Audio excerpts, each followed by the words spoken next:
প্রিয় শিক্ষার্থীবৃন্দ, আজকের ক্লাসে তোমাদেরকে স্বাগতম। আমি মোহাম্মদ রাশিদুল ইসলাম, প্রভাষক, হিসাব বিজ্ঞান বিভাগ, সরকারি হাজী মোহাম্মদ মহসিন কলেজ, চট্টগ্রাম। আমাদের আজকের পাঠের বিষয় হচ্ছে কর্পোরেট ট্যাক্স প্ল্যানিং, কর্পোরেট কর পরিকল্পনা। আর আলোচনার বিষয় কর্পোরেট কর পরিকল্পনা পরিচিতি। শুরুতেই বলে রাখি, কর্পোরেট হচ্ছে যে কোনো ধরনের প্রতিষ্ঠান, এক মালিকানা, অংশীদারি, যৌথ মূলধনী, সবাইকে এখানে কর্পোরেট বোঝানো হচ্ছে। কোনো একটা প্রতিষ্ঠানের কর পরিকল্পনা কিভাবে করা হয় তাই নিয়ে কর্পোরেট কর পরিকল্পনা বিষয়টি। যা হোক, আমরা শুরুতেই শুরু করব ট্যাক্স দিয়ে। ট্যাক্স কি? ট্যাক্স হচ্ছে প্রত্যক্ষ কোনো সুবিধার প্রত্যাশা না করে জনগণ বাধ্যতামূলকভাবে সরকারকে প্রদত্ত অর্থই হচ্ছে ট্যাক্স। অর্থাৎ জনগণ সরকারকে এই অর্থ দিতে বাধ্য, তবে কোনো প্রকারের প্রত্যক্ষ সুবিধা প্রত্যাশা করতে পারবে না। এটি হচ্ছে করের মূল বৈশিষ্ট্য। অর্থাৎ জনগণ দিতে বাধ্য, কিন্তু এটার কোনো সুবিধা প্রত্যাশা করতে পারবে না। সরকার যেখানে খুশি সেখানে খরচ করবে এই অর্থ। এটাই হচ্ছে ট্যাক্স। দেখো, সরকার আমার কাছ থেকে টাকা নেবে, কিন্তু আমি সুবিধা প্রত্যাশা করতে পারবো না। দ্যাট মিনস আমরা সকলেই চাইবো এই ট্যাক্সটা অ্যাভয়েড করতে, অর্থাৎ সরকারকে এই টাকাটা না দেওয়ার জন্য। এই সরকারকে না দেয়া বা কম দেওয়ার চেষ্টা করা এটা হচ্ছে কর থেকে নিবৃত্তি। অর্থাৎ জনগণ কর্তৃক সরকারকে কর না দেওয়ার বা কম দেওয়ার সকল চেষ্টাই কর থেকে নিবৃত্তি। এই কর থেকে নিবৃত্তি তিনভাবে করা যায়। নাম্বার 1 হচ্ছে কর ফাঁকি, নাম্বার 2 হচ্ছে কর এড়ানো, আর নাম্বার 3 হচ্ছে কর পরিকল্পনা। চলো আমরা দেখি কর ফাঁকি কি। একটা একটা করে সবগুলো দেখব। প্রথমে দেখি কর ফাঁকি। কর ফাঁকি হচ্ছে সুচিন্তিতভাবে আয় কম দেখানো এবং ব্যয় বেশি দেখানো, এবং এই দুইটার সুবিধা নিয়ে কর দায় কম দেখানো।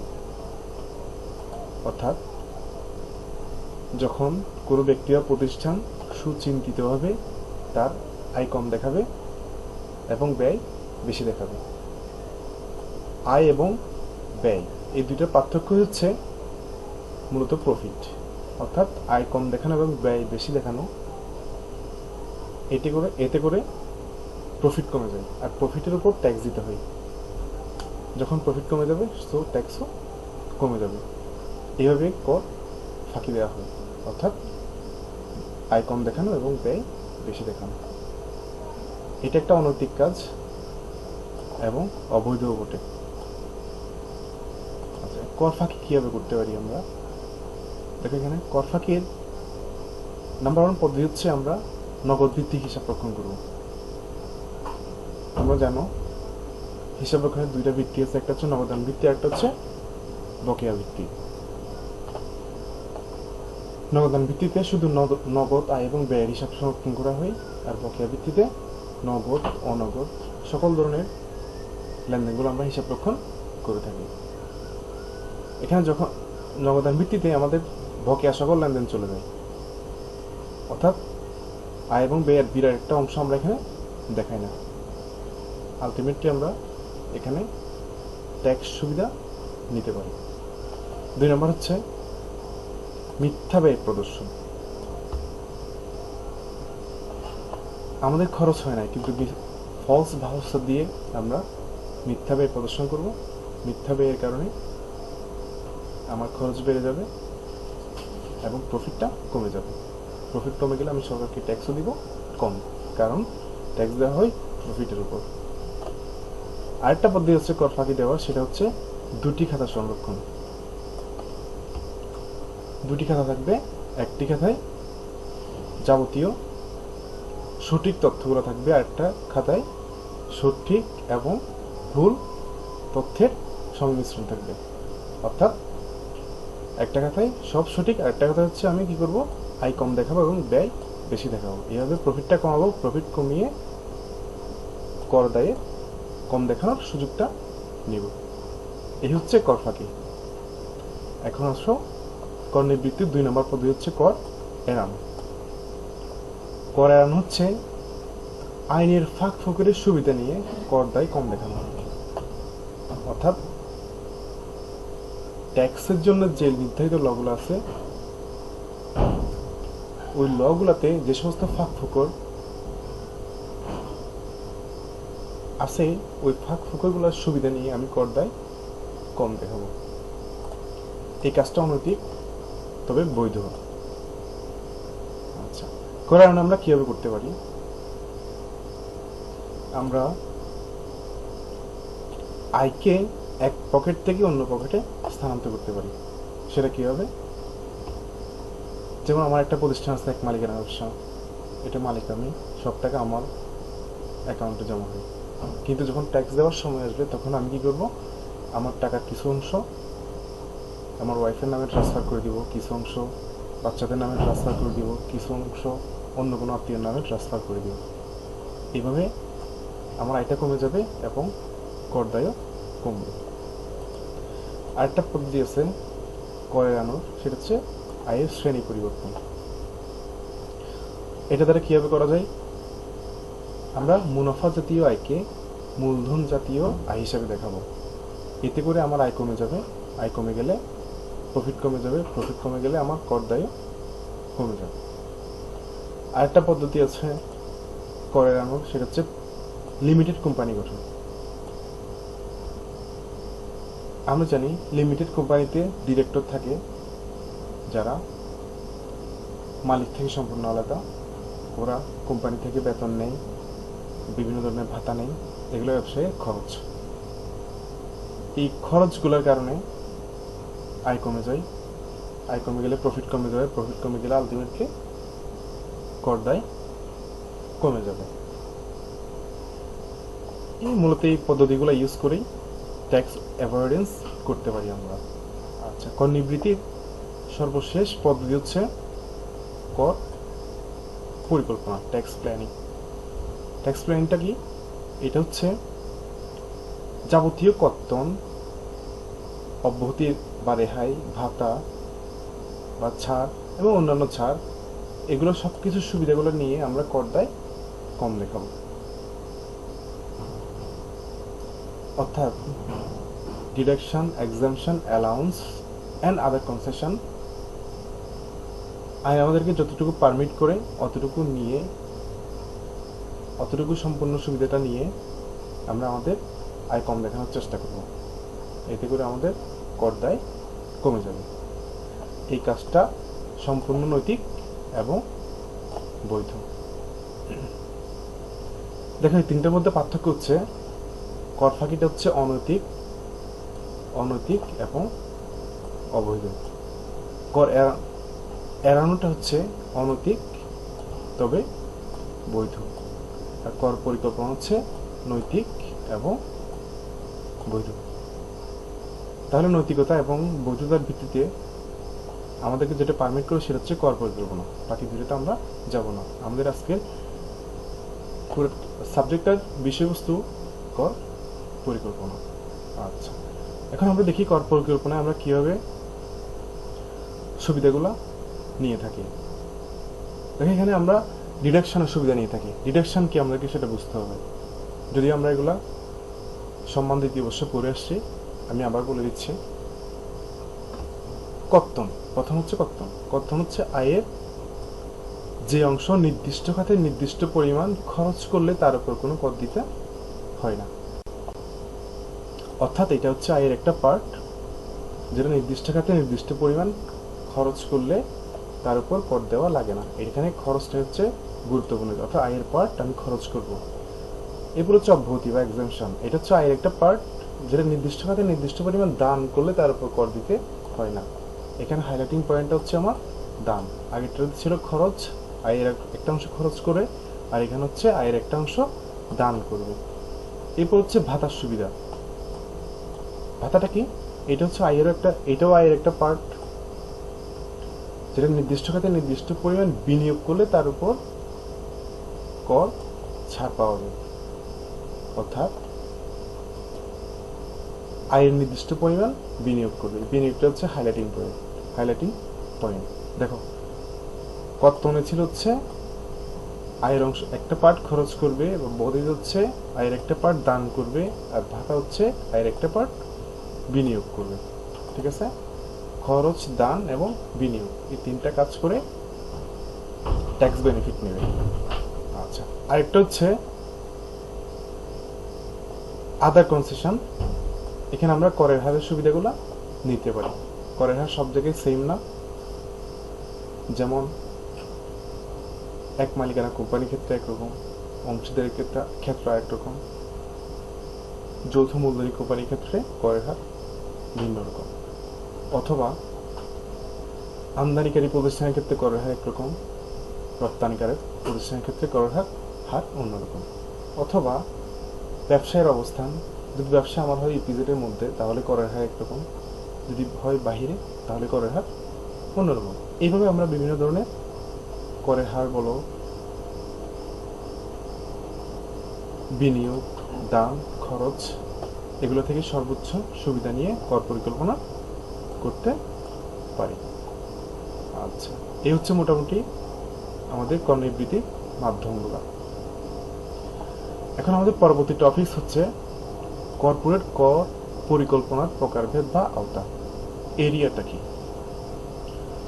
কর্পোরেট কর পরিকল্পনাটা আমরা দুইভাবে করতে পারি, একটা হচ্ছে স্বল্প মেয়াদে আর একটা হচ্ছে দীর্ঘমেয়াদে। স্বল্প মেয়াদে যেটা, সেটা কর দায় কমানোর জন্য আয়ের পরে তাৎক্ষণিক প্রতি বছর এটা করা হয়। এখানে হাইলাইটিং পয়েন্ট হচ্ছে আয়ের পরে, অর্থাৎ আমি প্ল্যানগুলো শুরু করবো হচ্ছে আয় করার ঠিক পরে। আমার যখন রিটার্ন জমা দেওয়ার সময় আসবে ঠিক তখন আমি পরিকল্পনা করা শুরু করব। এটা চলমান ব্যবসার ক্ষেত্রে প্রযোজ্য, আর এটা অনেকটা ট্যাক্স অ্যাভয়েডেন্সের মতো।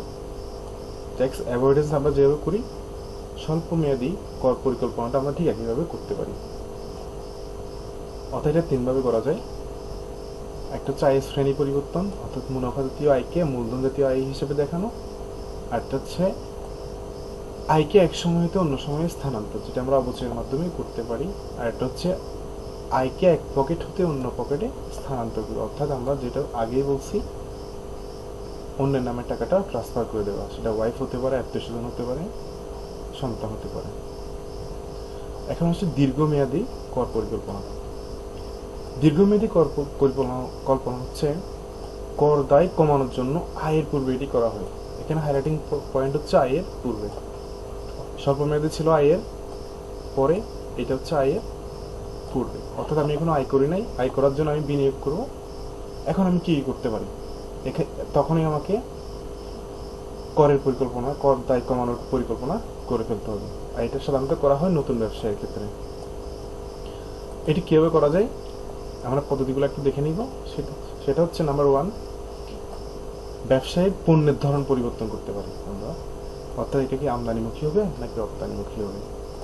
ব্যবসায়ের মালিকানার ধরন আমরা পরিবর্তন করতে পারি, এর মাধ্যমে আমরা ট্যাক্স বেনিফিট নিতে পারি। সেটা কীরকম? যেমন আমার ব্যবসাকে এক মালিকানা হবে নাকি অংশীদারি হবে নাকি যৌথ মূলধনী হবে, কারণ এখানে সবার ট্যাক্স রেট আলাদা। নাম্বার 3 হচ্ছে ব্যবসায়ের অবস্থান পরিবর্তন।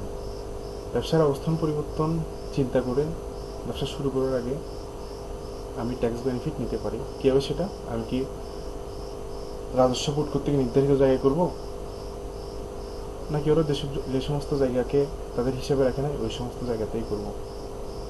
এখানে আমার একটা ট্যাক্স প্ল্যানিংয়ের ভালো সুযোগ রয়ে গেছে। নাম্বার 4 হচ্ছে অর্থায়নের আর্থিক কাঠামো নির্বাচন। আর্থিক কাঠামো হচ্ছে আমি ইনভেস্ট করব, টাকাটা আমার কোথা থেকে আসবে? এটা কি মালিক প্রদান করবে নাকি ঋণ নিয়ে করা হবে? এটা দুইভাবে হতে পারে, মালিক প্রদত্ত অথবা ঋণ নিয়ে। আমি কি শুধু মালিকের টাকা দিয়ে করব, নাকি শুধু ঋণ দিয়ে করব, নাকি দুইটার মিশ্রণে করব? কিভাবে করব? এখানে একটা কথা খেয়াল রাখতে হবে, আমি যদি ঋণ দিয়ে থাকি, ঋণ নিয়ে করে থাকি, ঋণের উপর সুদ দিতে হয়। ঋণের সুদ ব্যবসার জন্য খরচ। এই খরচটা আয় থেকে বাদ যায়, বাদ দিয়ে যে ইনকামটা থাকে ওটার উপর আমরা ট্যাক্স দিই। তার মানে এখানে আমি ইনকাম কমানোর একটা সুযোগ রয়ে গেছে আমার। সো তাহলে আমি যদি লিভারেজ ইউজ করি বা ঋণপত্র ইউজ করি, তাহলে আমি ট্যাক্স প্ল্যানিং করতে পারি কিনা, ট্যাক্স সুবিধা নিতে পারবো কিনা, এখানে এগুলো নিয়ে ডিটেলস আলোচনা। এরপর হচ্ছে নাম্বার 5, বিনিয়োগ নির্বাচন বা বিনিয়োগের কর্মমর্যাদা। আমি কোথায় কোথায় বিনিয়োগ করব, কোন সেক্টরে, কোন সেক্টর সরকার ভালো সুবিধা দিচ্ছে, অর্থাৎ ট্যাক্সের রেট কেমন দিচ্ছে, আমার প্রিন্সিপালের উপর ট্যাক্স কাটে কিনা, অথবা প্রতি বছর ট্যাক্স কেটে নেয় কিনা, নাকি একেবারে যখন ইনভেস্টমেন্ট শেষ হবে, যখন আমি টাকাটা উইথড্র করে নিব তখন ট্যাক্স কাটে, অথবা এটা কি সাধারণ রেটে ট্যাক্স কাটে, নাকি মূলধনী আয়ের লাভের পার্সেন্টে ট্যাক্স কাটে।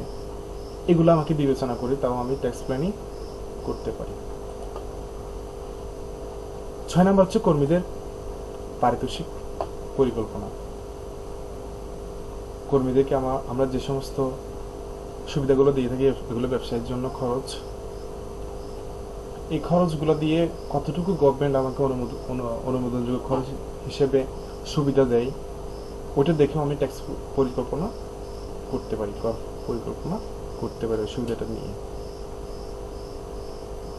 তারপর হচ্ছে প্রগতিশীল কর অথবা প্রান্তিক কর পরিকল্পনা। প্রগতিশীল কর এবং প্রান্তিক কর এগুলো দিয়ে আমরা পরিকল্পনা করতে পারি, ট্যাক্স পরিকল্পনা, ট্যাক্স কমানোর জন্য। এই হচ্ছে মূলত স্বল্পমেয়াদী এবং দীর্ঘমেয়াদী কর পরিকল্পনার আওতায় আমরা কিভাবে করতে পারি। এখন আমরা দেখব কর্পোরেট ট্যাক্স প্ল্যানিং বিষয়টি কিভাবে ডিজাইন করা হয়েছে, এখানে কি কি পড়ানো হয়।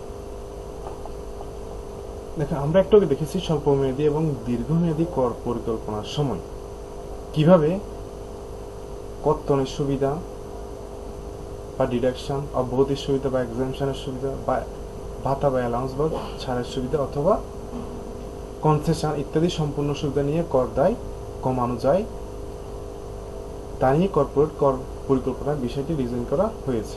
ঠিক আছে, কিভাবে সেটা মনে করো শর্ট রেঞ্জ এবং লং রেঞ্জ আমরা যেগুলো আলোচনা করছি একটু আগে, সেগুলো আমি এখানে দেখানোর চেষ্টা করছি। দেখো, দীর্ঘমেয়াদের দিকে আমরা একটু চিন্তা করি। ব্যবসায়ের পণ্যের পরিবর্তন, পণ্য বা ব্যবসায়ের ধরনের পরিবর্তন, এখানে কোন ধরনের সুবিধা নিয়ে থাকি আমরা বলছি এখানে আমদানি বা রপ্তানিকারক প্রতিষ্ঠান। ঠিক আছে, তাহলে দুই ধরনের ট্যাক্স রেট আলাদা। তাহলে আমরা এখানে সুবিধা নিব হচ্ছে কিসের সুবিধা? ট্যাক্স রেটের সুবিধা। ট্যাক্সের হার কম হবে বা বেশি হবে, এটা নিয়ে। মালিকানার ধরন, এখানেও আমরা কিসের সুবিধা নিব? ট্যাক্স রেটের সুবিধা নিতে পারি, অথবা আমরা ডিরেকশনের সুবিধা নিতে পারি, কারণ এখানে ডিরেক্টরদের জন্য একটা পার্ট খরচ করতে হয়, ইত্যাদি। আচ্ছা, এরপর হচ্ছে অবস্থানের পরিবর্তন। অবস্থান পরিবর্তন করে আমি কি ট্যাক্স সুবিধা নিতে পারি? দেখো, এখানে অবস্থান যদি আমার হয় রাজস্ব বোর্ডের ভিতরে, তাহলে ট্যাক্স রেট কম হবে, তাহলে আমি এখানে কি করতে পারি? ট্যাক্স রেটের সুবিধা নিতে পারি। এরপরেও ওখানে বিভিন্ন ধরনের ডিডাকশনের সুবিধা দেয়, এটাও নিতে পারি, ইত্যাদি। আরো অনেক কিছু আছে এখানে, আমরা সেগুলো যখন ডিটেলস আলোচনা করবো তখন দেখবো। এরপর হচ্ছে বিনিয়োগ নির্বাচন। বিনিয়োগ নির্বাচন এখানে আমরা কিসের সুবিধা নিতে পারি? এখানে আমরা ট্যাক্স রেটের সুবিধা নিতে পারি। তারপর আমরা অ্যালাউন্সের সুবিধাও নিতে পারি।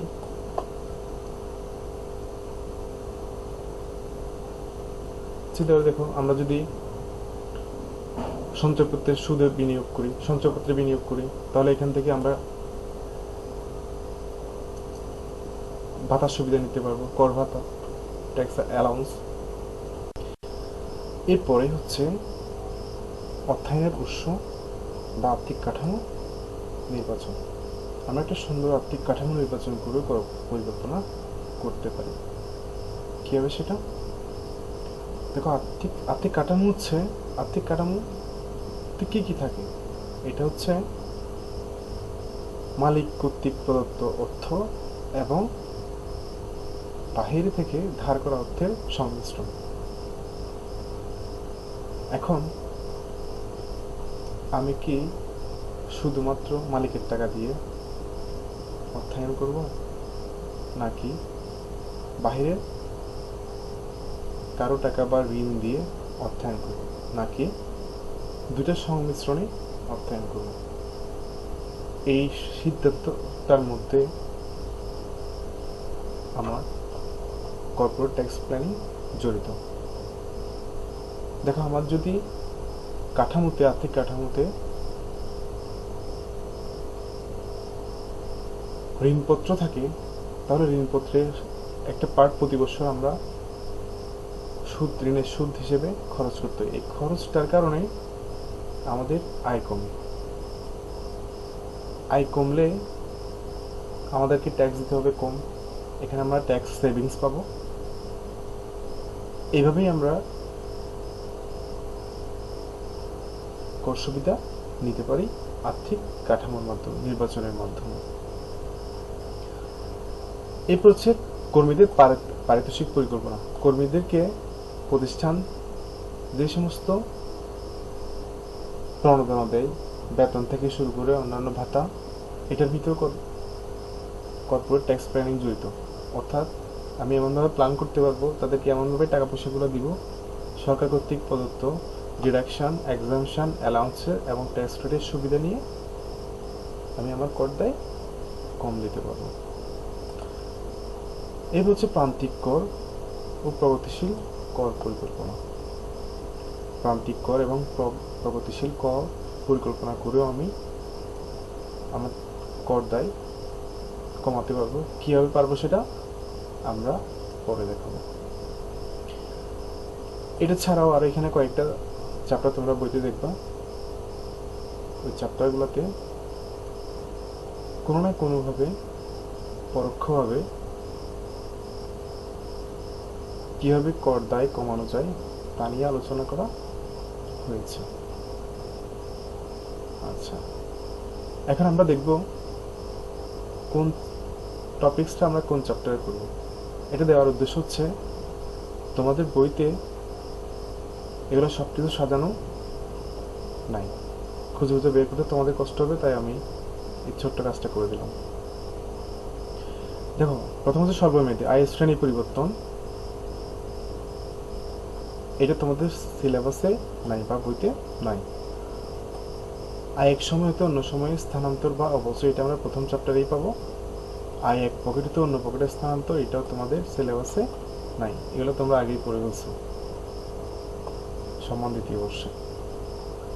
এবার দেখো, দীর্ঘমেয়াদী পরিকল্পনায় আমরা ব্যবসায়ের বা পণ্যের ধরন পরিবর্তন পাবো হচ্ছে 3 নম্বর চ্যাপ্টারে। মালিকানার ধরন পরিবর্তন পাবো হচ্ছে 3 নম্বর চ্যাপ্টারে। ব্যবসায়ের অবস্থান পরিবর্তন পাবো হচ্ছে 3 নম্বর চ্যাপ্টারে। অর্থায়নের উৎস পাবো 3 নম্বর চ্যাপ্টারে। আমরা বিনিয়োগ নির্বাচন পাবো হচ্ছে 2 নম্বর চ্যাপ্টারে। বিনিয়োগের কর মর্যাদা পাবো তাও 4 নম্বর চ্যাপ্টারে। কর্মীদের পারিতোষিক পরিকল্পনা, এটা দেখবো আমরা 7 নম্বর চ্যাপ্টার। প্রান্তিক কর ও প্রগতিশীল কর পরিকল্পনা, এটা পাবো হচ্ছে আমরা 6 নম্বর চ্যাপ্টার। এই হচ্ছে মোটামুটি আজকের আলোচনা। আমাদের কর্পোরেট কর পরিকল্পনা পরিচিতি প্রথম চ্যাপ্টার, প্রথম অংশ এতটুকু এখানে সমাপ্ত করলাম। সবাই ক্লাসটা মনোযোগ দিয়ে শোনার জন্য সবাইকে ধন্যবাদ।